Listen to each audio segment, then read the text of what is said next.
नमस्कार, मैं श्यामगिरी। आप देख रहे हैं टीएफडी इंडिया न्यूज 24। टीएफडी इंडिया न्यूज 24 में आप सभी दर्शकों का स्वागत है। बंगाल से बिहार तक बवाल हो गया। कौन है जिम्मेदार?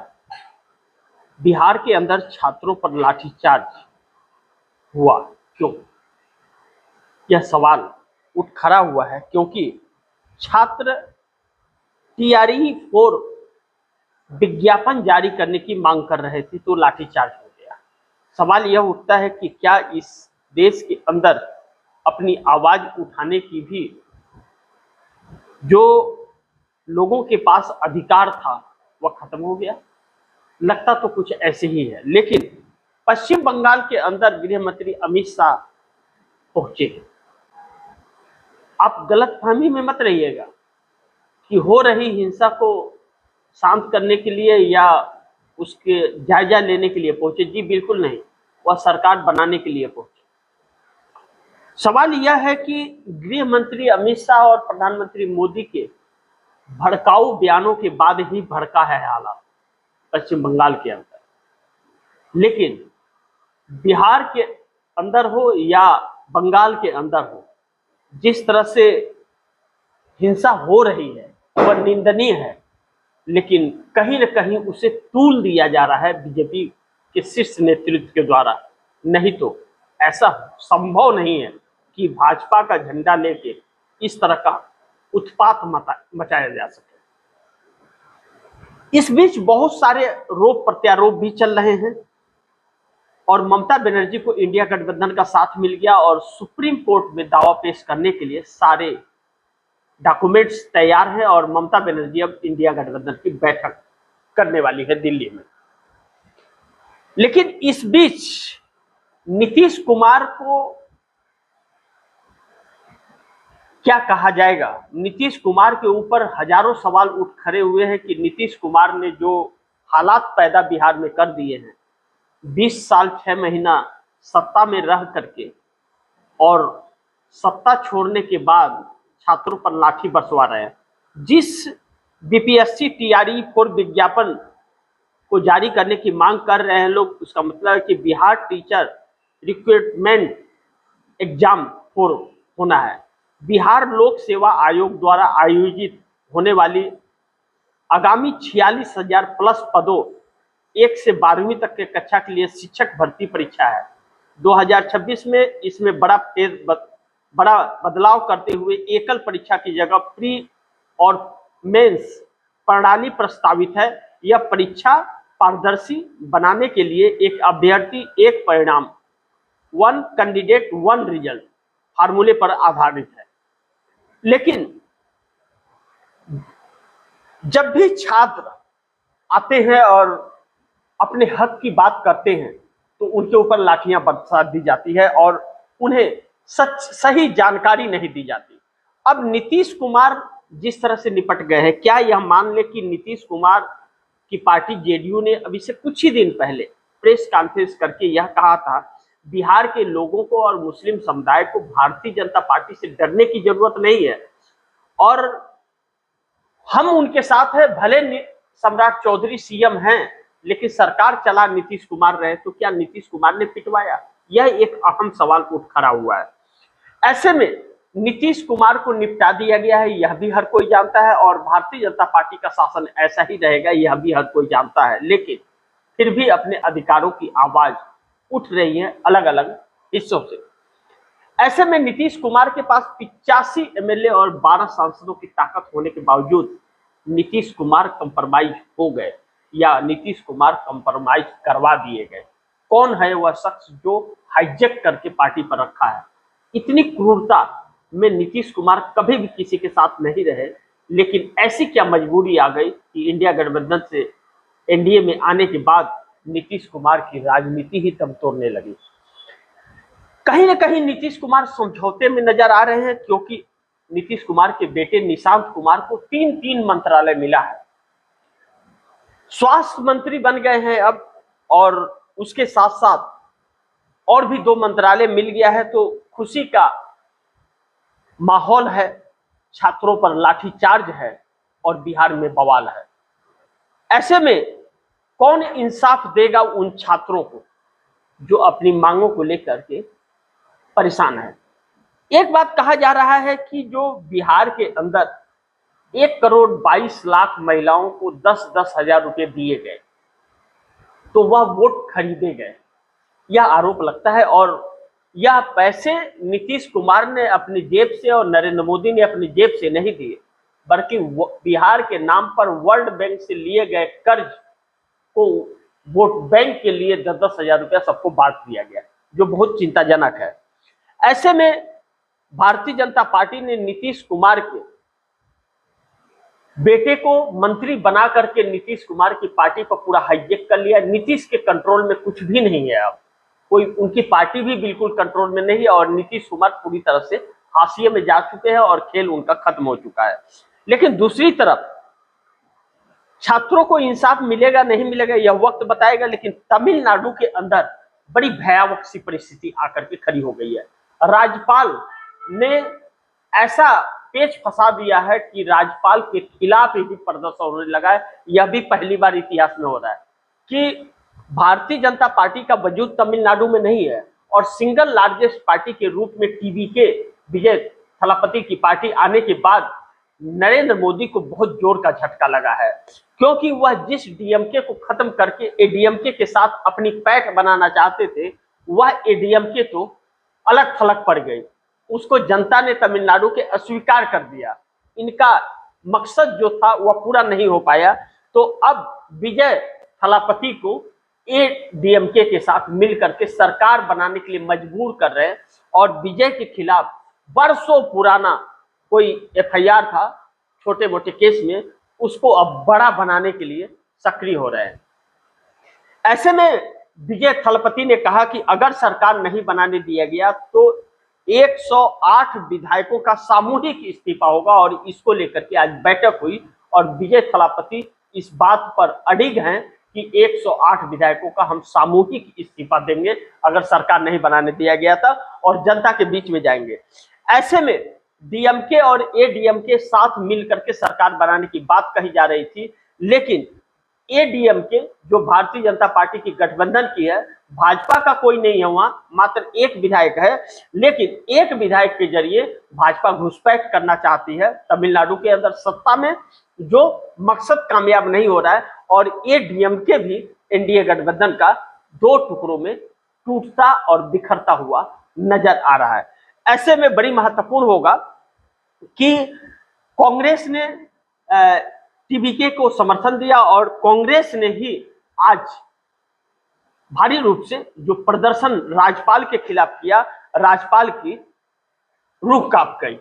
ऐसे में कांग्रेस ने एक ट्वीट करते हुए सारी जानकारी दी थी और कहा कि तमिलनाडु विधानसभा चुनाव में सबसे बड़ी पार्टी के रूप में विजयी हुई तमिलनाडु विजय पार्टी को सरकार बनाने से रोकने के उद्देश्य से भारत के संविधान के विरुद्ध कार्य कर रही है केंद्र की भाजपा सरकार और उसके हाथों की कठपुतली बने राज्यपाल के विरुद्ध चेन्नई जिला कांग्रेस कमेटी की ओर से तारापुर टावर के पास अन्ना सलाई में विरोध प्रदर्शन किया जाएगा और इस प्रदर्शन का नेतृत्व कांग्रेस कमेटी के अध्यक्ष करेंगे।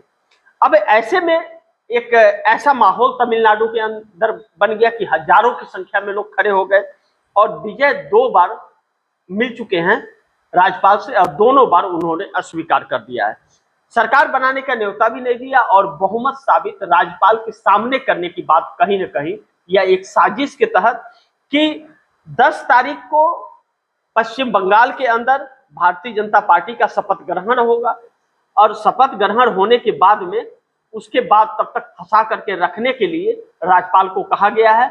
उसके बाद में विजय के ऊपर कार्रवाई होगी और उन्हें एनडीए गठबंधन में आने के लिए मजबूर किया जाएगा, ऐसा कांग्रेस का आरोप है। अब इस बीच विजय ने साफ कर दिया है कि हम किसी के साथ नहीं जाएंगे और हम सामूहिक इस्तीफा देंगे, तो क्या फिर से दोबारा चुनाव होगा या फिर डीएमके एडीएमके के साथ मिल जाएगी। लेकिन डीएमके और एडीएमके मिलके भी सरकार नहीं बना सकती क्योंकि डीएमके का 59 और एडीएमके का 47 है। कांग्रेस का उसमें जरूरत पड़ेगी।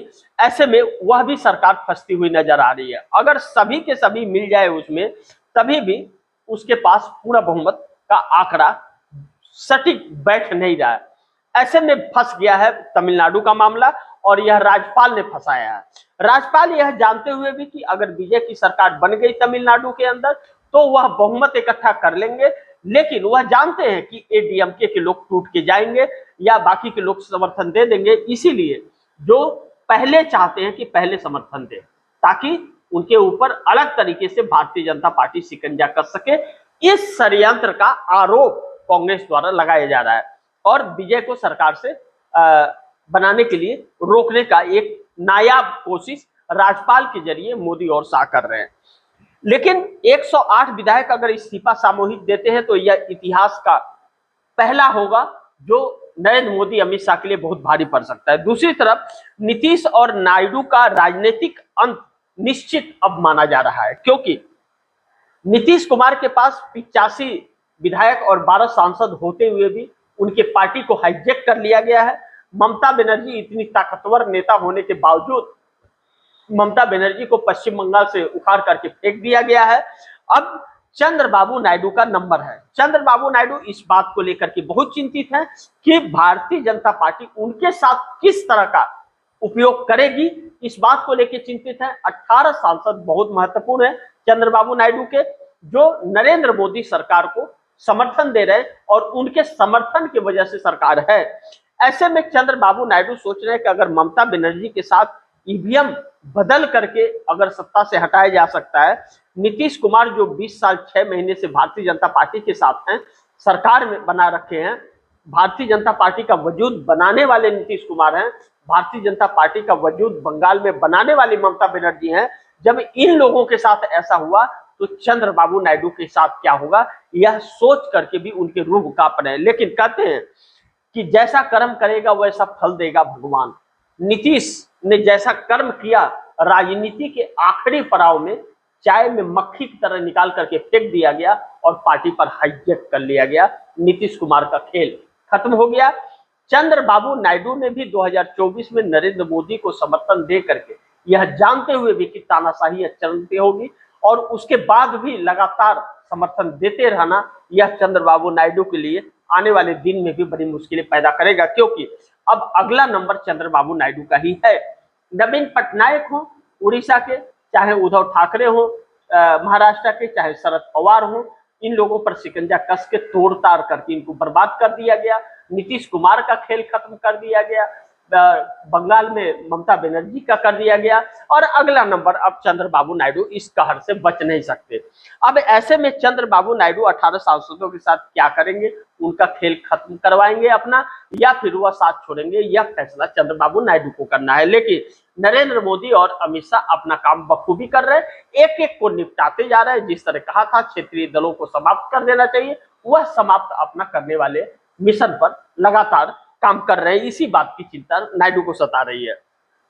लेकिन ममता बनर्जी इंडिया गठबंधन के साथ बड़ी बैठक का वक्त आ गया, तैयारी कर रही है ममता बनर्जी की अब इंडिया गठबंधन के साथ बैठक का, क्योंकि ममता बनर्जी ने कहा कि इंडिया गठबंधन हमारे साथ है और अखिलेश यादव मिलने गए थे पश्चिम बंगाल।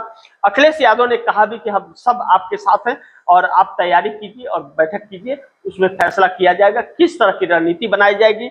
लेकिन भारतीय जनता पार्टी पूरी तरह से अपना वर्चस्व उफान पर है उसका और सरकारें बनाई जा रही है।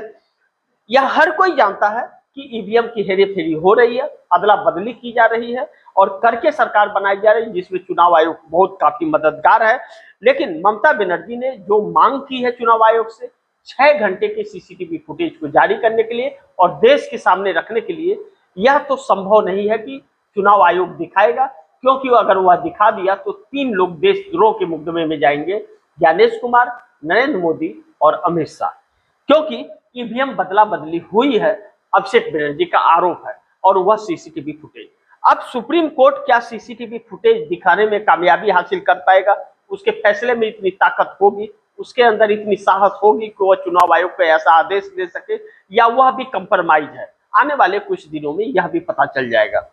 लेकिन इस बीच जो तमिलनाडु के अंदर राज्यपाल के खिलाफ प्रदर्शन तमिलनाडु के अंदर हो रहा है, वह राज्यपाल पर दलाली का आरोप लग रहा है कि मोदी शाह की दलाली कर रहे हैं। राज्यपाल का काम यह नहीं होता, लेकिन राज्यपाल अपनी जो उनके अधिकार हैं उसको भूल चुके हैं और संविधान को यह तार तार कर रहे हैं, गला घोट रहे हैं। ऐसे में तमिलनाडु के राज्यपाल के खिलाफ जब प्रदर्शन हुआ तो हजारों की संख्या में लोग जुटना शुरू कर दिए।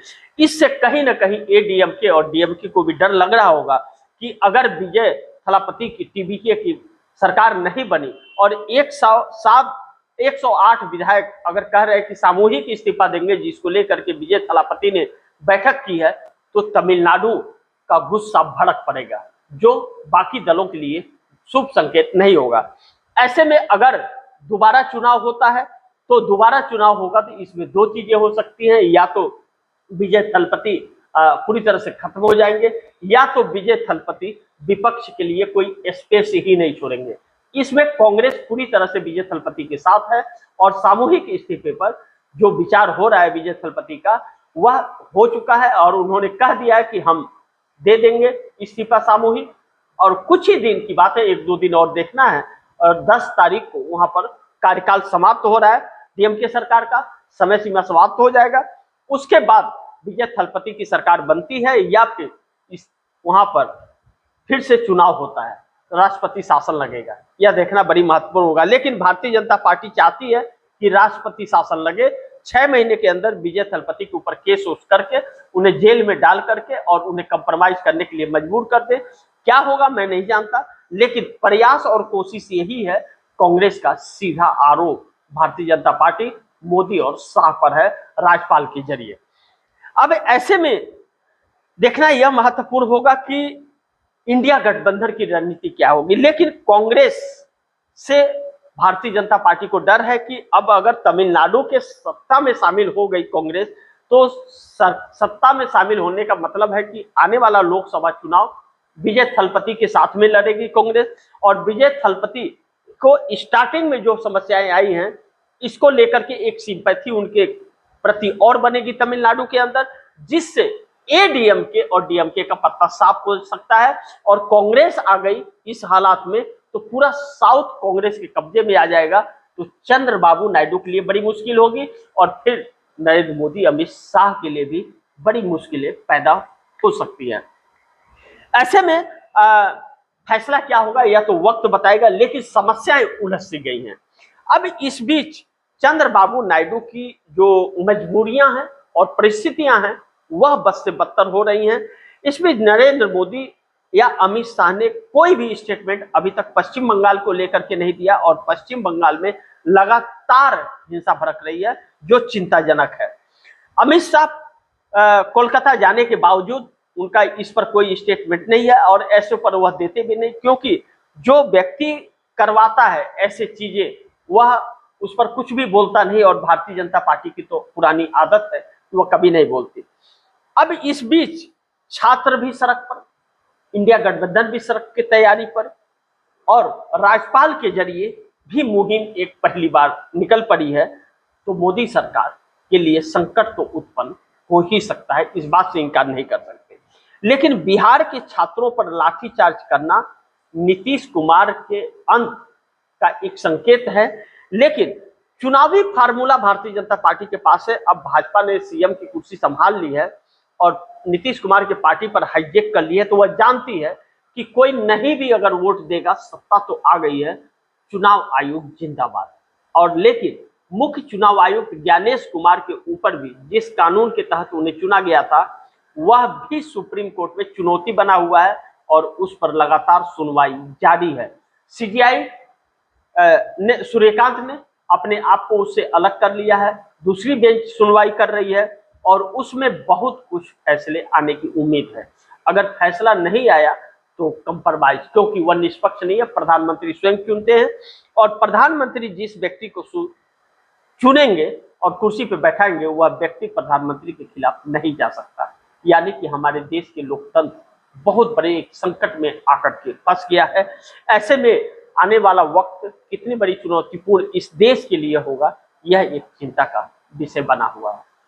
बाकी आप दर्शक क्या सोचते हैं, आप दर्शकों की क्या राय है, क्या सुझाव है, कमेंट बॉक्स में जरूर दीजिएगा। इस खबर को ज्यादा से ज्यादा शेयर कीजिए, अपने दोस्तों को भी कहिए आगे शेयर करें। और आपने टीएफडी इंडिया न्यूज 24 को सब्सक्राइब नहीं किया, सब्सक्राइब कर लीजिए। अपने दोस्तों को भी कहिएगा टीएफडी इंडिया न्यूज 24 को सब्सक्राइब करें। मिलते हैं अगली खबर के साथ, तब तक के लिए नमस्कार।